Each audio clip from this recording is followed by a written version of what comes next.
Welcome to the Weekly Grind. On this week's show, St. Joe ordinances are causing a stir-up in town as college students take the heat. Stay tuned for an exclusive interview with the police chief. Also, CSB SJU students are up in arms over the new Confessions page as crushes and shenanigans are being revealed. Coming up, an interview with the CSB RA.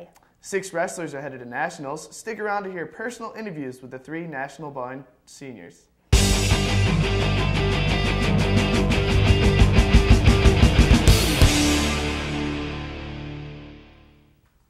Hello and welcome to the Weekly Grind. I'm Morgan Leedens. And I'm Connell Quinn. This week's top stories include the controversial St. Joe ordinances and the 6 national qualifiers from the wrestling team. There's been a lot of hype this past week about the CSB SJU Confessions page. This page lets students anonymously post about any topic they feel like. The majority of these posts are like the previous webpage, Like a Little. That page let you post on people that you crushed on campus. These seem to have popped up at most schools in the MIAC at around the same time. School officials are now scrambling to eliminate the pages as they shine an unjust light on the schools and its less desirable qualities. Coming up this week, on Monday the 11th, there will be an interactive analysis of the sexual culture at CSB SJU. With separate campuses, students have a unique experience in the terms of academics, lifestyles, and activities, but also in the terms of sexual relationships.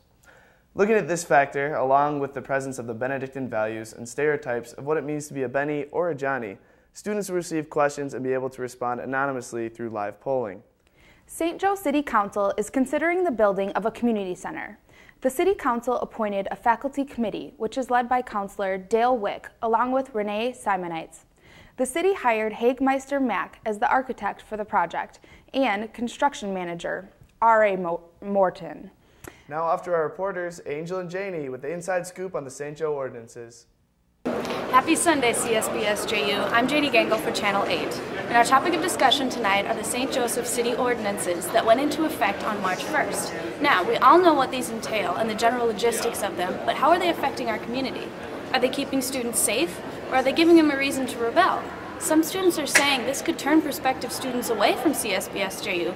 Others are saying this is just here to keep track of the rowdier students. So we went around and asked CSB SJU students how they felt about these new ordinances and how they thought it would impact our community. I feel that the passing of these ordinances has shown great disrespect from the community at St. Joseph to the students at St. Ben's and St. John's. Compared to other prestigious colleges, this community, the Bennies and Johnnies, are significantly more respectful. And I just think it's a great shame that the community of St. Joseph does not feel that they can trust us. But I don't think it's good for the community between the school and St. Joseph, and I don't think it's good for the bonds between like the first years and the sophomores and the juniors and the seniors. I think the ordinances, how it's going to affect St. Joe is definitely the businesses, especially Sal's, the bar, and also Gary's Pizza. I just don't think that they're going to have as many customers as they do on the weekends, so that'll affect them. And I think the new ordinances can be very, very beneficial toward the St. Ben's and St. John's community as well as in the St. Joseph community. For example, the disruptive intoxication policy could be very beneficial because college students should not be urinating on the sidewalks or screaming at the top of their lungs anyway in the evenings, and I think that it's to show the St. Joseph community respect that we keep our voices down and that we take care of the community in which we live. I had the opportunity to sit down with Police Chief Peter Jansky and ask him a few questions sent in to us from Bennies and Johnnies. All right.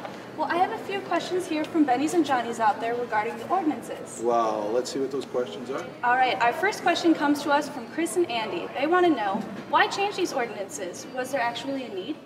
Yes, there was. We are seeing more and more large parties happening here in the city of St. Joseph dealing with underage people. Every year here in St. Joseph, we deal with an awful lot of close calls with folks that are getting overly intoxicated and suffering from what we call alcohol poisoning. And it comes close to the point where we've had some folks that have almost died from that. A lot of those folks, if not all of them, have been underage. And the other issue is folks providing alcohol for these underage people. Henceforth, the social host ordinance, that is the new ordinance that we're looking at. This ordinance has been on its way for quite a while. Okay, interesting. All right, Jack says, some students have seen this as maybe a bit too aggressive, and I believe he's speaking punishment-wise. Right. I understand the want for change, but I feel this is not a small move. So my question is, why so aggressive? Well, the ordinance, if you didn't put a little teeth in it, would have no merit. It wouldn't do you any good. If you're not going to enforce it and put some teeth into it, then you're just wasting your time. That can actually be a gross misdemeanor if you provide alcohol to minors. So the social host is actually a step below that as a misdemeanor violation. Okay, interesting. I don't think many people knew that. All right, Reed asks, why are the police so concerned with registering kegs? I am concerned this could be an invasion of privacy in a way. If I would like to drink from a keg, I should simply have the right to do so. Well, that's a very easy question to answer also. We also know that the majority of our problems that we have, especially with the student population, comes from large parties. And what do we usually see at a large party? We see a keg. And because of that, and we see a lot of underage people that are drinking from these kegs, so we would like to know where those parties are going to be at. So the big thing, to sum it all up, just use good common sense and you won't have to deal with us on the bad side. We always like to deal with you on the good side. Well, sounds good. Thank you, Chief Jansky, for answering our questions. We really appreciate it. Thank you. So here at St. Ben's and St. John's, there are a lot of mixed feelings about these ordinances. Some students believe they are keeping us safe. Others believe they are hindering our college experience. So this one's for you to decide, CSB SJU. I'm Janie Gangle for Channel 8. Happy Sunday. Now for a look into the controversial CSB SJU Confessions page. Thanks, guys. Hi, I'm Kadrian Hill. And I'm Anna Skemp. Have you been on your Facebook page lately? If you have, you might have noticed posts from the CSB SJU Confessions page.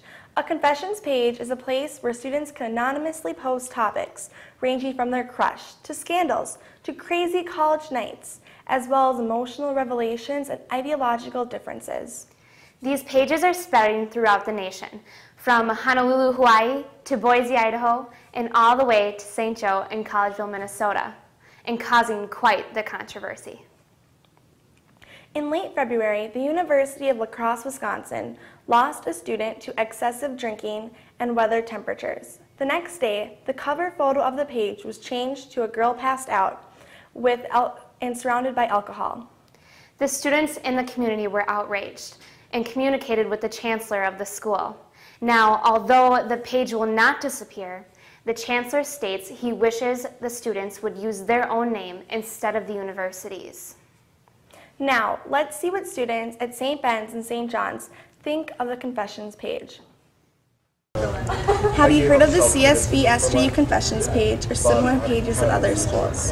Yes, I've heard of the St. Ben's and SJU Confessions page, and I love it. And I've heard of other schools, I guess St. Thomas's got shut down, from what I've heard.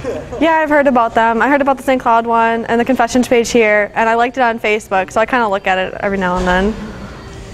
Do you believe it has a positive or negative effect on the community at St. Ben's and St. John's, as well as the image of our two campuses? As far as the effect it has on our image and our community, I think overall it probably has a kind of a negative effect. Honestly, there's a lot of pretty trashy stuff on there, and a lot of stuff that's probably not great for our PR. Do you believe it has a positive or negative effect on the community at St. Ben's and St. John's, as well as the image of our two campuses? Definitely it's positive for both campuses. I mean, you go on there, everyone loves it, let's be honest. How could you not? Today we're here with Mac Neal, an RA from Regina. Thanks for coming, Mac. No problem. Thanks for having me. Yes. So recently, we had a student post anonymously on the Confessions page. And this student said that an RA walked into their room, saw things that were in their room, and then walked out without even saying anything about it. Now, can you tell me, after reading this post, what harm do you think this has on all RAs' reputations at the school? Well, as an RA, I would say that that's a dangerous post because it makes us look like we're incompetent and we're not doing our jobs.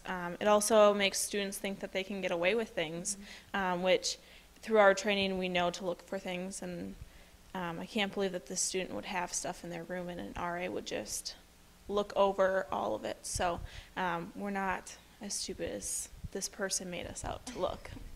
And what harm do you think it has on the school's reputation overall? Well, if you are seeing other people post things, outsiders, parents, and prospective students, this makes us look like we're stuck up and that we have a few things on our mind, drinking and sex and drugs, and that just, that's not the reputation that I want St. Ben's and St. John's to have, and I don't think that's the reputation that most Bennies and Johnnies want to put out there. Thanks, Mac, for your input. As she mentioned, most of the information on Confessions pages is inappropriate. Many of the sites have self-descriptions stating that bullying and abusive comments are not allowed. However, as the CSB SJU community is quickly learning, such comments are almost always posted anyways. Currently, the Confessions page has more than 1,200 likes, so let's try to keep what is becoming an R-rated page PG. Back to you, Morgan and Connell. Now let's look at the interviews with our wrestlers. In 23 of the last 24 years, St. John's has had at least 2 wrestlers qualify for nationals. The team tripled that mark in 2013 and will be sending 6 to the NCAA tournament in Cedar Rapids, Iowa on March 15th. Yeah, we were expecting to send all 10. You know, that's our mindset. We had 10 great athletes registered into the tournament. 2 of the 6 Johnnies that will be fighting for an NCAA title are seniors Chris Stevemer and Mitch Hagan, both of whom were 2-time national qualifiers. Hagan placed first at the NCAA West Regionals to earn his place at nationals and is currently ranked 3rd in the nation at 184 pounds. His goal headed into the tournament is to come out as national champion. To win the tournament. I mean, I think that's all of our goals right now, but yeah, for sure to win. Stevemer is currently listed as a contender to crack the top 10 at 149 pounds and is now 17-6 on the year. He lost 3-2 against Concordia's Jacob Long in 149 semifinal match, but he battled back to earn 3rd place and punch his ticket to Cedar Rapids. My goals are to All-American, to build on what I've been doing this season. Last year I made it, couldn't win a match, had a rough go at things. This year I hope to win a match and a couple more and make it into the All-American.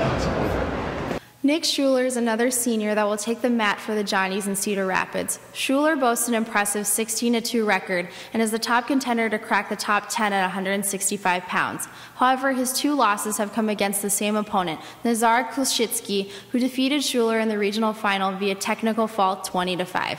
I have to wrestle totally different than what I usually do. His style is kind of overpowering mine like crazy. I gotta throw headlocks or something different. I mean, just wrestle like I don't, I guess, really. The only other Johnny to claim a regional title was junior Ryan Arney, who swept through the regional competition with an apparent ease. He sandwiched 2 major decisions between a pair of technical fouls, including a 17-1 win over Concordia's Kevin Finbow in the final. Well, in high school I went to the XL Energy Center for state, 5 times actually, so it was a little nerve-wracking at first, but after a while it just started getting kind of cool. So I feel like I'm going to go in there just like wrestle to my ability and try and win it. Other St. John's wrestlers heading for the NCAAs will be sophomore Ryan Michaelis and junior John Saponiak. Both were 3rd place finishers at regionals and are making their first national appearance for the Johnnies this season. Additionally, Saponiak will be the first heavyweight to appear at the NCAAs for St. John's since Matt Wentland in 1997. All 6 Johnny qualifiers will have All-American aspirations in mind as they enter this year's tournament. Additionally, as inspiration, their head coach Brandon Novak is a former All-American and national championship winner for the Johnnies in 2001. Sure, it's All-American status, you know, top 8. There's 18 guys in the weight class. You got to win 3 matches to be an All-American. You know, it's not an easy task, but I think all of our guys are up for it, and you know, I fully expect some guys to make that national finals. You know, and you know, we're going to be challenging everybody. We're going to put 7 minutes on them, and I think good things happen when we wrestle our style for 7 minutes. The Johnnies hadn't had a national champion wrestler since Minga Batsuk, who won 3 consecutive titles between 2009 and 2011. The team will be hoping to boast another champion after this year's tournament, but until then, head coach Brandon Novak will be keeping his guys on edge, making sure that they stay sharp and mentally prepared for the rigor of NCAAs. For the Weekly Grind, I'm Angel Key, Project 8. Good luck at nationals, guys. Thanks for joining us here at the Weekly Grind. I'm Connell. And I'm Morgan. Join us next week for some more campus news and weekly sports stories.